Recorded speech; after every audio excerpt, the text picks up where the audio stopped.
But also, there's never been a more frustrating and confusing time to work in marketing. We are moving at such a fast rate. It's really unprecedented. And so what I'm trying to do in this session is just pick up on some of the key themes from the clients I work with and from the people that I work with, and share them with you in this session. So maybe about 45, 50 minutes, let's do some Q&A. And I think we have a couple of our alumni from the mini MBA who are then going to tell you how awesome I am, which is great. So, what's our first theme? Our first theme is death. So one of the things that's afflicting marketing at the moment is, and you may have noticed this already, everything is either dying or is already dead. We are obsessed in this industry of ours all of a sudden with everything being finished. It's almost impossible to go a week in marketing without observing something being declared finished. So it's pretty normal to be told that print newspapers, not just in this case dying, but dying faster than you think. Yeah? So we've got to the point where it isn't just death, it's death even quicker than we thought. And the reason newspapers are dying, you might think, is because other media are killing them, but that's not true, because TV actually is going to die as well this year as well. So that's newspapers and TV dead. So you might think, well, that's because of digital stuff, but that would be a mistake, because YouTube apparently is dying as well. See what I mean? Everything's fucking dying, man. Twitter's dead apparently as well this year if it doesn't sort itself out. And in fact, advertising generally is totally fucked. So advertising is now dead as well. So there's no advertising left at all if you read the headlines. And in fact, branding also dead now too, apparently. So branding also dead. As is marketing apparently according to Econsultancy as well. You know, it's bullshit, yeah? It's very hard for us as a discipline to manage the important business of marketing if we keep just killing all of everything. And there's a number of reasons this death myth that we have in our industry is total balls and is getting in the way of us doing our work. The first thing is, it takes time for shit to actually happen. And if you listen to these people, these journalists and marketing experts, the world's changing like this. That's not how it usually almost always goes. So first of all, death doesn't come. If it is death, it's a century-long process. Number two, in reality, if you study the history of media, the death of a media is pretty hard to find. Yes, some get smaller, some get bigger, but wiping out media is a pretty rare thing so far over the last couple of centuries. Let me give you a good example. This is what disruption looked like in the 1970s. Some of you older gentlemen, the ladies are obviously too young to remember, but some of you older gentlemen will recognize this. This is a Betamax video recorder. Launched into Singapore, Australia, the UK, around about 1977. And of course, the impact of a video recorder on cinema was fatal. Because why would you go and travel to a cinema and sit with strangers to watch a movie when you could just rent one and sit in the comfort of your own home? So this is Australian data, when VCRs were launched into Australia around about 76, 77, look at what happened to both the admissions, the number of people going to the cinema, and also the box office. VCRs obviously killed cinema attendances. Except they didn't. This chart is the wrong way round. This is what happened to cinema attendances after the VCR was launched. That's what happened. And you see my point. We're sitting here in the equivalent of 1976 saying, well, TV's dead because now we've got digital video. It isn't that simple. And in reality, what we're already observing across media data is people are certainly watching more, consuming more media, but the myth that TV is dying is just that. It's being supplemented. TV isn't dead, it's having babies. Yeah? And the story is much more complex, and the death of one technology and the replacement by another. Here's another reason why this death myth is a mistake. So we have a terrible tendency to take a year or 2 years of data and we extrapolate it out for the next 10 years. Yeah? It's a real mistake, because it turns out straight lines, especially in markets and in media consumption, very rarely happen. They often curve off very, very quickly. Let me demonstrate with some data about Elvis. So, When Elvis was still alive in just about to die, so nice way of saying that, right? Just before Elvis died on the toilet, unfortunately, in 1977, there were 170 Elvis impersonators in the world, right? Members of the official Elvis Impersonation Society. By the year 2000, that number had risen to 85,000. Now, if we take those two data points of 170 and 85,000 across a 13-year period, yeah? And we apply a formula that I don't understand, but my fellow professors at SMU do understand, and we apply an extrapolation curve to that data, here's what it tells us. It tells us that if we look at the global population growth, and then we look at the growth from 1977 to 2000 and then beyond, extrapolating, this is what happens to the number of Elvis impersonators. And it's very important, maybe my key message today is to highlight this date here, which is March the 3rd, 2031, which is the day, the morning that we wake up and every fucking person in the world is Elvis, okay? My point is, extrapolating data based on current trends is often misleading, yeah? Clearly we enter the digital world. But the idea that some media are dead or that marketing is dead or that brands are dead, we go too far. We are changing, yes, we are changing, but not with the sudden binary changes that we sometimes expect. The other problem we've got in marketing is that we kind of assume that what we do is what's happening in the marketplace. So I meet marketers all the time, especially in Australia and the UK, who tell me I don't watch TV anymore. So I'm moving my budgets because TV, you know, my family, my kids don't watch TV, I don't watch TV anymore. And it's really disappointing because the first lesson, literally, of an MBA, my mini MBA, what we teach at business school is market orientation. Not market research, not positioning, not communications, market orientation, which means something very simple. You are not the customer.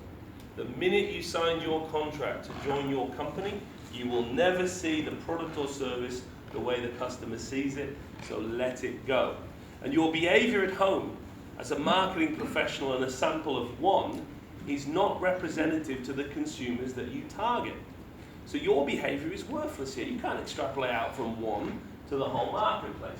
And we have some data to prove that. So in Australia, Think TV did some research this year looking at the difference between you guys and me, marketers, and what they've called here normal people, right? So they asked a representative sample of advertisers and marketers.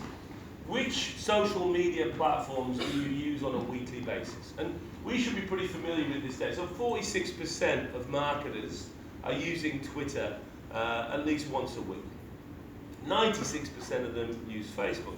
So this data should look pretty familiar to you. These are us, right? This is how we behave. Now, interestingly, they then compared it with a representative sample of Australian consumers to compare marketers with the average consumer. And this is what they found. Twitter only has 13% weekly penetration. Instagram is 25. Oh, sorry, Instagram has 33. Snapchat has 25. YouTube has 61. And Facebook still does very well with 79.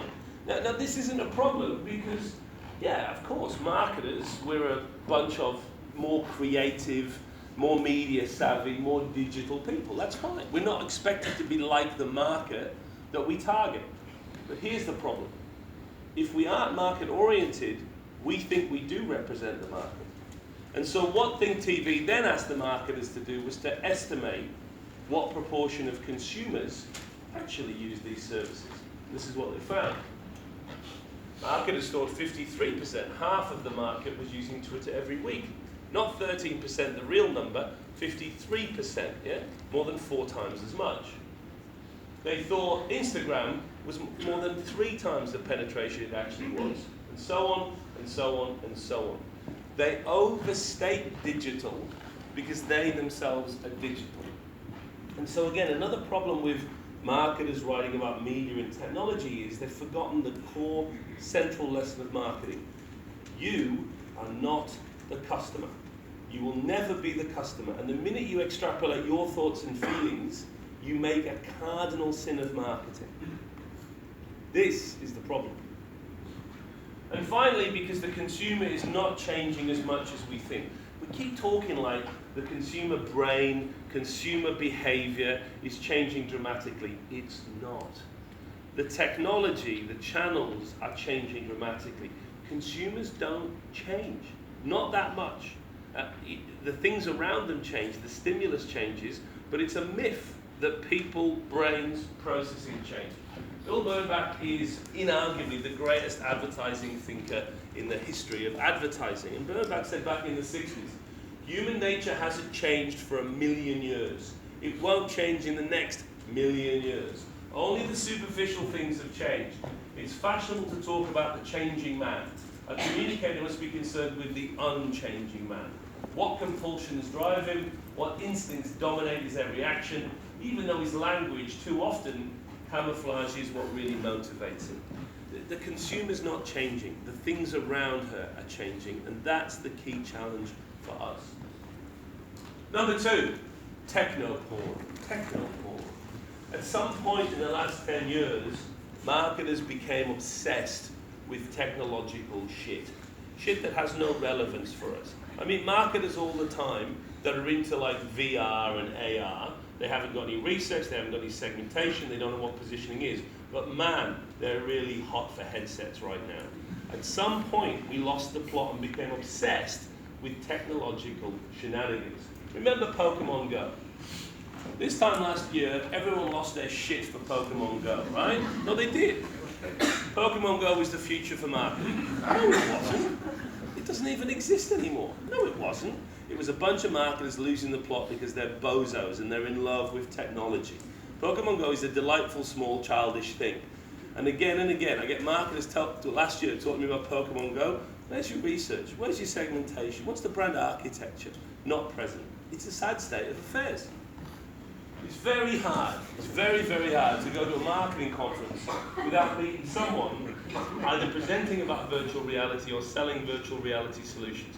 Have you noticed, for the last 5 years, we've been banging on about virtual reality. Has it had any major impact on anything at all in your life? No, it's bloody not.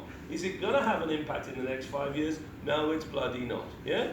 It's an interesting small butterfly over here that distracts us from real things. And then we have 3D fucking printing. Oh, goodness me. 3D printing. There are very few certainties in marketing. One of them is, someone right now is composing an article about how 3D printing and VR is changing marketing for 2018. It's not, it's not, it's not. Well, I have news for those of you that are particularly into technology. I'm ahead of you. The future is not VR or AR, it's RR. And for the first time, I'd like to share with you the future of marketing, RR, real reality.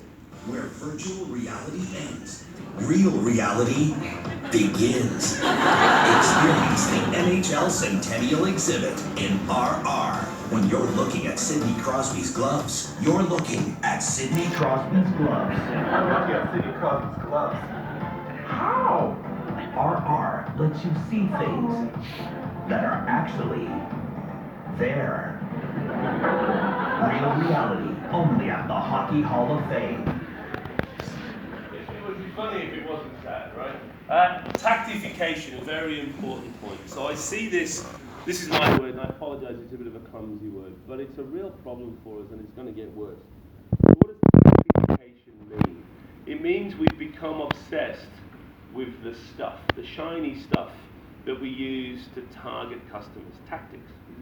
That's fine, that's always been part of marketing. But it's meant to be attached to strategy, a cold, hard thing. And strategy is meant to have come from research. None of that exists anymore. In very large companies, it's all shiny, glittery baubles attached to nothing, just swinging free. Let me illustrate the problem with an example from my life. So about a year ago, I was sitting on a train, actually in England, and I got a tweet that said, these are the 24 marketers you should follow on Twitter. And these 24 people popped up. And because I was on a train, and I was bored and I had nothing to do, I looked up all 24 on LinkedIn. because, you know, I'd heard of some of them, but not all of them. I was slightly pissed off I wasn't in the list, frankly. But I was even more worried that no one I knew and respected was in the list, right? There's no Byron Sharp, there's no David Archer, you know.